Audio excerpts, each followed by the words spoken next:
Hai anak-anak, ketemu lagi nih dengan Pak Jarot. Gimana kabar kalian? Masih semangat belajar dari rumah kan? Anak-anak, kemarin kita telah belajar tentang alat gerak pasif pada manusia. Ayo, masih ingat gak? Alat gerak pasif itu apa?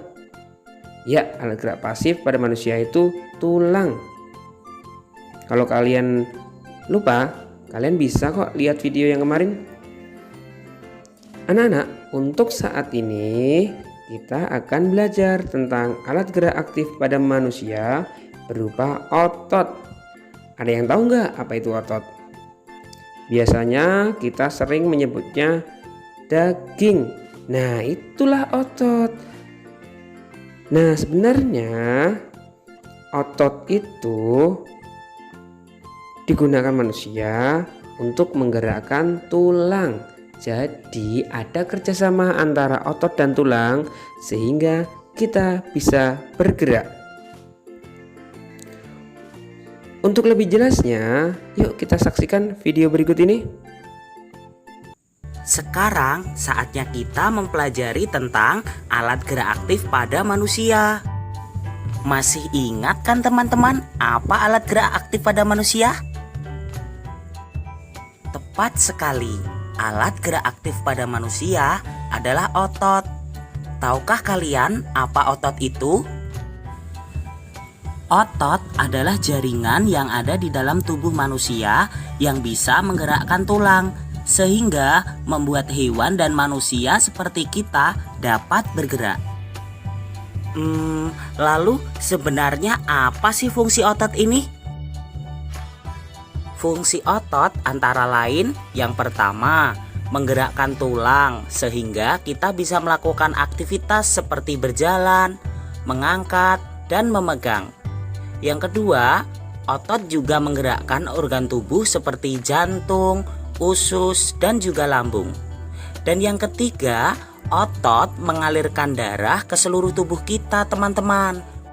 Tahukah kalian, otot manusia dikelompokkan menjadi 3, yaitu otot polos, otot lurik, dan otot jantung. Wah, semakin penasaran nih, apa sih perbedaan ketiga otot itu?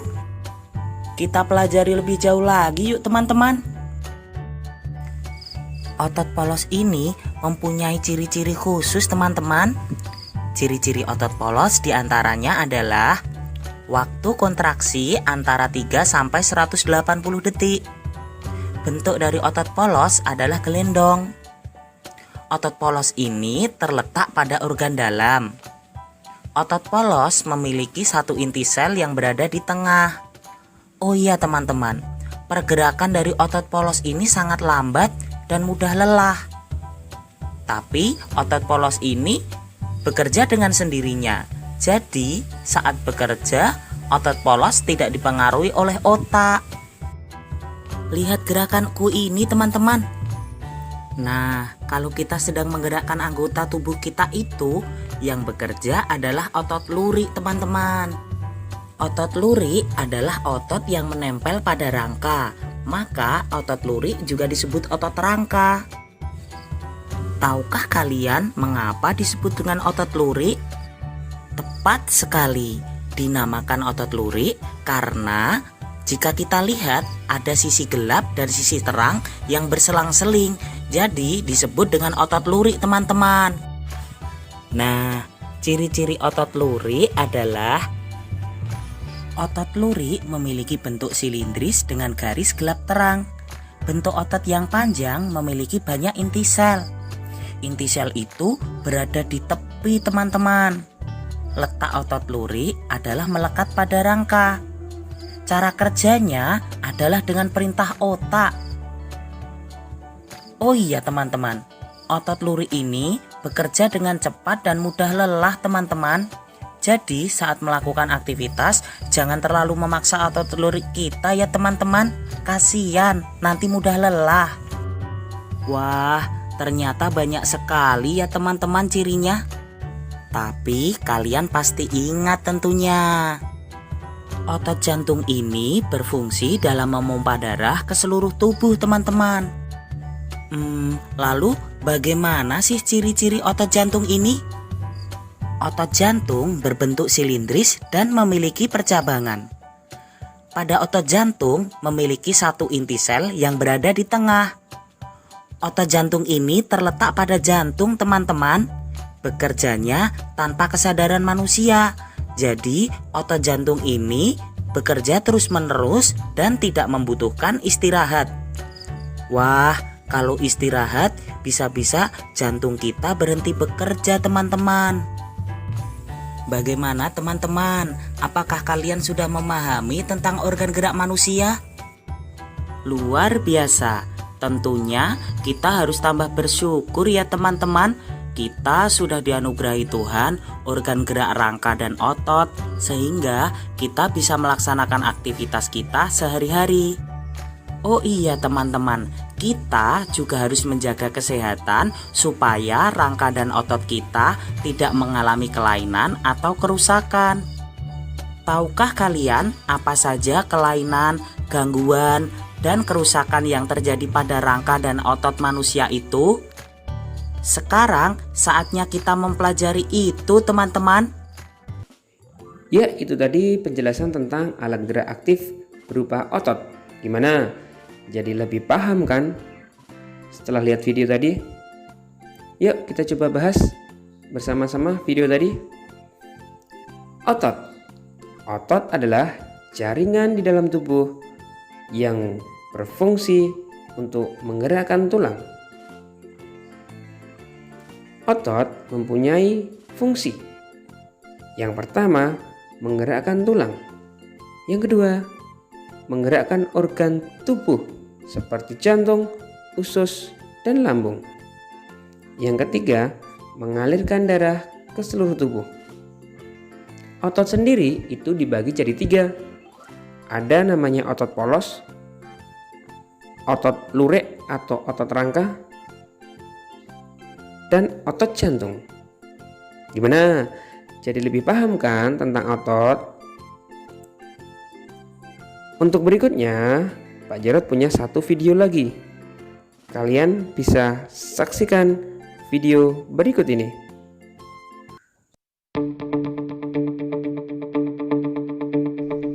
Ya apa kabar rek?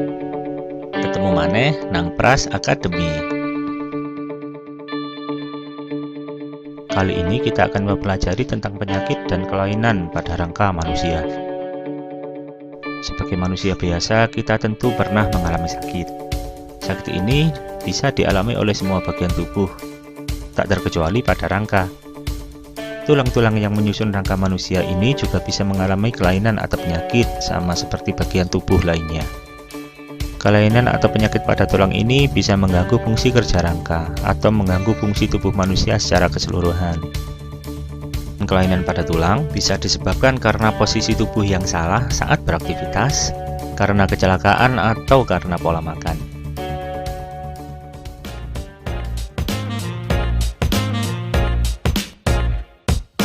Rachitis. Rachitis adalah penyakit yang menyerang tulang akibat kekurangan vitamin D. Pada penyakit rachitis ini terjadi pelunakan tulang sehingga tulang tumbuh membengkok. Misalnya kaki berbentuk O atau X. Polio. Polio adalah penyakit yang disebabkan oleh virus. Penyakit polio bisa mengakibatkan kelumpuhan. Penderita polio kakinya lama-kelamaan akan mengecil. Tetapi tak usah khawatir, penyakit polio bisa dicegah. Caranya adalah dengan memberi vaksin polio saat anak masih balita. Osteoporosis. Osteoporosis adalah penyakit yang disebabkan pengeroposan dan penurunan kepadatan massa tulang. Kondisi ini lambat laun akan membuat tulang kehilangan kekuatannya sehingga menjadi lebih rapuh dan bahkan bisa patah. Osteoporosis ini terjadi akibat penuaan. Untuk mengurangi atau mencegahnya, kamu harus banyak mengonsumsi makanan yang banyak mengandung kalsium selagi muda, seperti susu, sari kedelai, telur, hati, tahu, sayuran hijau seperti bayam, beragam ikan laut, dan banyak lagi makanan lainnya. Layuh semu. Penderita layuh semu, tulang-tulang anggota geraknya menjadi layu atau tidak bertenaga. Penyakit ini terjadi karena bayi terinfeksi sejak dalam kandungan oleh sang ibu yang mengidap penyakit sifilis. Kaku sendi. Kanggo sendi adalah penyakit yang disebabkan oleh infeksi penyakit sifilis pada sendi orang dewasa, yang mengakibatkan lutut tidak dapat dibengkokkan. Kanker tulang. Kanker tulang adalah kanker yang menyerang tulang. Kanker tulang ini dapat dialami oleh anak-anak hingga orang dewasa. Kanker tulang dapat menyerang tulang manapun di dalam tubuh. TBC tulang. TBC tulang adalah penyakit tulang yang disebabkan oleh infeksi bakteri tuberkulosis yang mengakibatkan tulang menjadi rusak.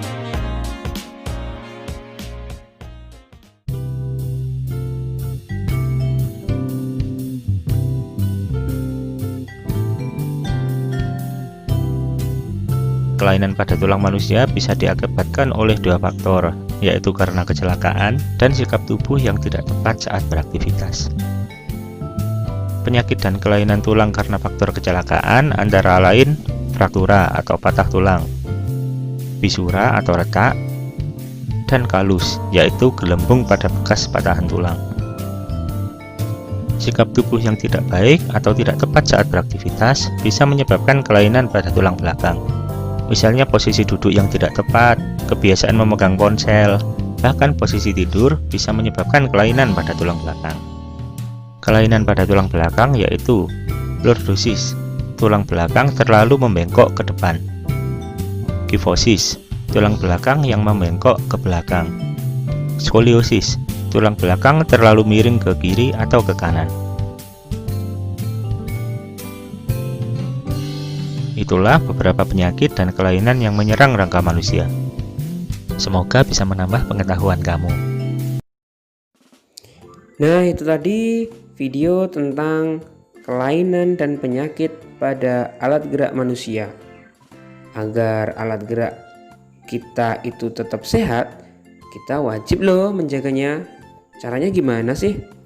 Caranya pertama, makan makanan yang bergizi seperti sayur-sayuran, buah-buahan, banyak konsumsi vitamin D, dan banyak makan makanan yang mengandung kalsium. Kemudian bisa melakukan aktivitas olahraga setiap hari, tidak perlu berat tapi rutin. Berikutnya bisa berjemur di panas matahari, tapi ingat berjemurnya jangan siang-siang, jangan di atas jam 12, nanti bisa gelap kalian. Berikutnya istirahat yang cukup, kalau udah capek ya istirahat, jangan dipaksakan.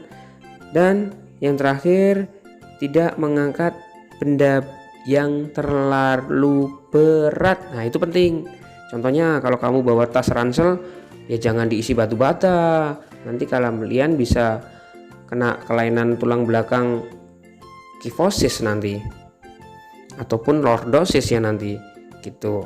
Atau bisa juga nanti skoliosis kalau kalian bawa di sebelah kanan ataupun di sebelah kiri. Nah, itu tadi beberapa cara agar kita bisa menjaga kesehatan alat gerak kita. Nah, untuk tugas berikutnya anak-anak, kalian nanti coba pelajari lagi, baca lagi buku modul, buku tema, buku LKS.